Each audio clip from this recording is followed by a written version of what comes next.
You were pulled over for a broken taillight. That is it. A single bulb.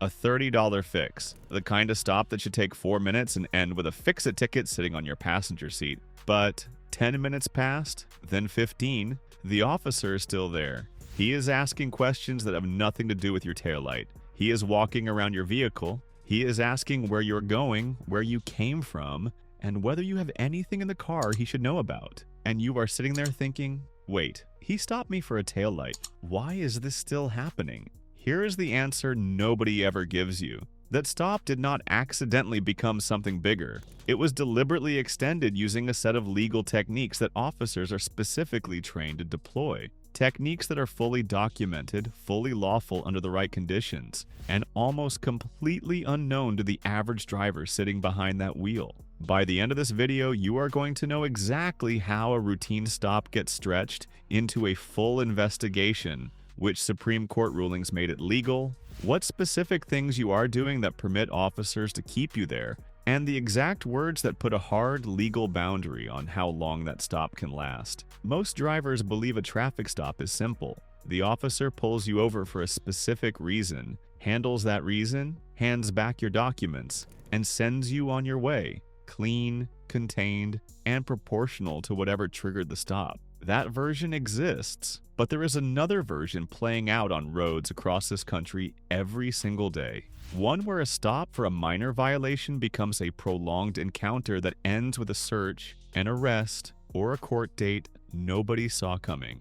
I have spent considerable time studying how these extensions happen, what legal framework supports them, and more importantly, what legal framework limits them. What I found is that most drivers are unknowingly handing officers everything they need to keep a stop going indefinitely. Not because they are guilty, because they simply do not know the rules of the encounter they are sitting inside. This video changes that. Let us get into it. Your traffic stop has a legal expiration date. In 2015, the Supreme Court decided a case called Rodriguez versus United States. It is one of the most important traffic stop rulings in decades, and the vast majority of drivers have never heard of it. Here is exactly what it established. A traffic stop can only last as long as it takes to complete the mission of that stop. The mission is legally defined as the tasks directly tied to the traffic infraction that justified pulling you over. That includes checking your license, running your registration, checking for outstanding warrants, and issuing the ticket or warning. Once those tasks are done, the legal basis for the stop is finished, and the officer is required to let you go. Here is the part that changes everything. The court also ruled that extending a stop even by a single minute beyond that mission requires independent reasonable suspicion of a separate crime. Not a hunch, not a gut feeling. Specific articulable facts pointing to criminal activity beyond the original violation. That ruling handed every driver in America a legal clock. The moment the mission of your stop is complete, your right to leave is restored. The stop cannot legally continue without a brand new justification. The problem is that most drivers never know the clock exists, and officers are trained in exactly how to generate new justification before that clock ever runs out. The system working against you right now. Here is the moment I need you to really hear this. You are not just unaware of these techniques. You are actively being counted on to stay unaware. Every single extension technique you are about to learn depends on one thing: the driver not knowing their rights well enough to stop it from happening. The officer is not doing anything illegal. He is doing his job within a system that rewards observation, questioning, and extension. You are sitting inside that system without a rule book. That ends right now. The 4 techniques officers use to legally extend your stop. These are the specific documented techniques officers are trained to deploy during the mission phase of a stop to develop the reasonable suspicion they need to keep you there longer. Technique 1. Conversational questioning. While running your license and registration, the officer starts talking. Where are you headed? Where are you coming from? Do you have anything in the car today? This sounds like small talk. It is not. It is a parallel investigation running alongside the official mission of the stop. Every answer you give is being evaluated for inconsistency and contradiction. If your answer about where you are going does not match the direction you were driving. That inconsistency becomes the reasonable suspicion needed to extend the stop. You provided it voluntarily. You were never required to say a word.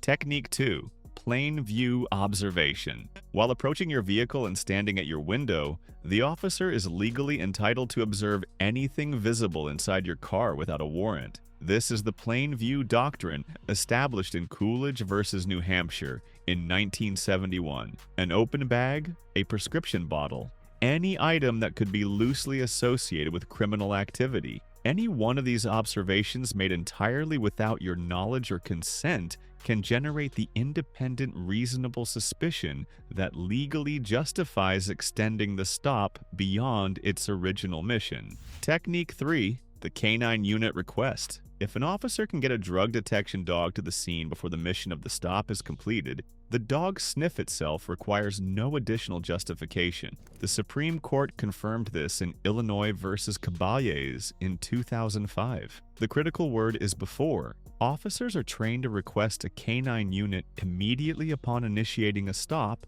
so the dog arrives within the mission window. If the dog alerts before your documents are handed back, the stop extends legally and automatically without the officer needing anything else from you. Technique 4. Your own behavior. This is the one that surprises people the most. Nervousness, inconsistent answers, contradictory statements about your destination, excessive movement inside the vehicle, avoiding eye contact, and taking too long to pull over. Every one of these behaviors is documented as a contributing factor to reasonable suspicion. You do not have to say anything incriminating. Your behavior alone, filtered through the officer's trained observations, can generate the legal justification to keep you there longer than any violation ever warranted. What you are doing that makes it worse. Most drivers make the situation significantly worse the moment they start talking, and they do it with the best possible intentions. They want to seem cooperative.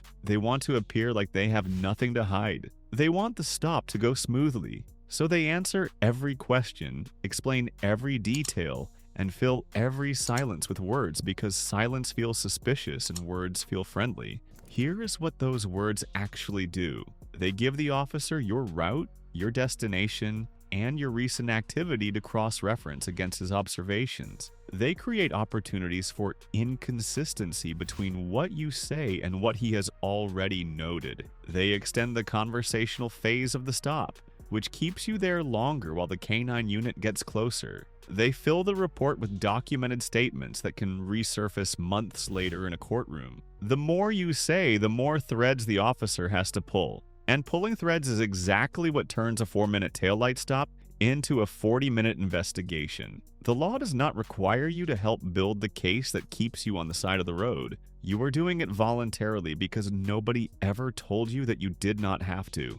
The exact words that shut it down legally. Here is your complete action plan. These are not suggestions. These are legally grounded responses built directly on the Supreme Court rulings we have covered. Step 1. Know your only legal obligation. You are required to provide your driver's license, your vehicle registration, and your proof of insurance. That is the complete extent of your legal obligation during a standard traffic stop in every state. Everything beyond those 3 documents is optional for you. Step 2. When conversational questions start, say this. Officer, I would prefer not to answer questions. That is it. Polite, calm, and constitutionally protected under the 5th Amendment. It gives the officer nothing beyond what he can observe himself, and it cannot be documented as hostile or uncooperative because it is neither. Step 3. When the mission feels complete, ask this. Officer,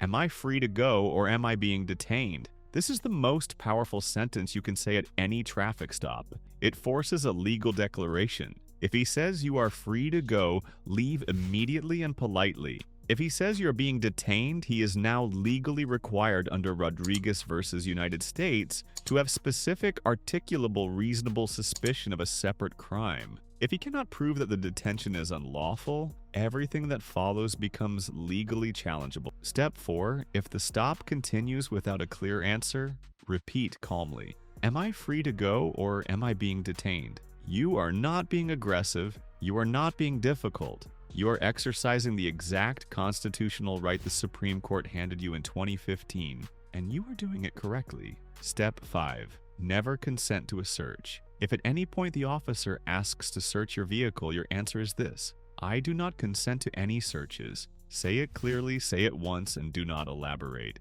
Consent is the easiest way for a search to become legally airtight. Withholding it is your right, and it costs you nothing. Here's what I want you to carry away from everything we just covered. A traffic stop is not an open-ended encounter. It has a legal mission, a legal time limit, and a legal boundary that even the officer at your window is required to respect. The moment that the mission is complete, your right to leave is fully restored. The only thing standing between you and that right is whether you know it exists. Most drivers never ask if I am free to go. Not because they are afraid, because nobody ever told them they could. Now you know. You have the case law, the specific techniques, and the exact words to shut it all down cleanly and legally. You cannot know this, and that is exactly the point. Share this with one driver before you close this app. That person is going to face this situation, and they are going to need these words. Subscribe, because every video on this channel is built around one purpose: making sure you are never the driver who does not know. Know your rights like your freedom depends on it, because one day it absolutely will.